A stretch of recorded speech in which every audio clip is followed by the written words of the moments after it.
To better understand vitreoretinal disorders, we must first examine how vision works. In order for one to see, a light source is required. Without light, everything is black.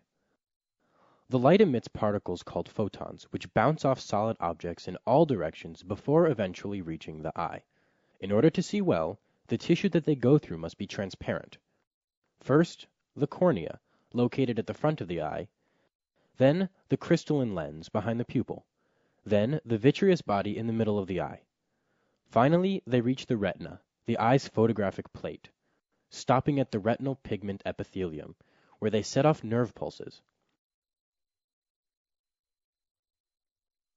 These pulses are directed toward the optic nerve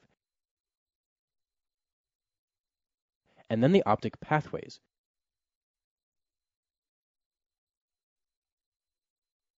before arriving at the occipital brain where the image is formed.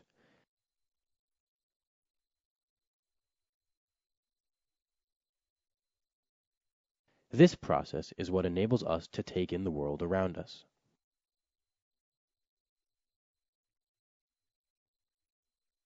At birth, the vitreous body is attached to the retina and stays attached until one day, as part of the natural aging process, it detaches on its own. This is what we call posterior vitreous detachment, which, as it occurs, can cause flashing lights to appear in the peripheral vision, or permanent floaters called myodysopsy. This is due to opaque pieces of vitreous that come between the light source and the retina, causing shadows to appear in the form of hair or clumps of cotton. Because a vitreous detachment can also lead to a retinal detachment, the patient should submit to a retinal exam to assure the absence of danger. If there is a strong adhesion between the retina and the vitreous, the posterior vitreous detachment can cause a traction on the retina. If the retina itself is fragile at that particular point, this can lead to a retinal tear, which will allow the intraocular fluids to go through and detach the retina. In the large majority of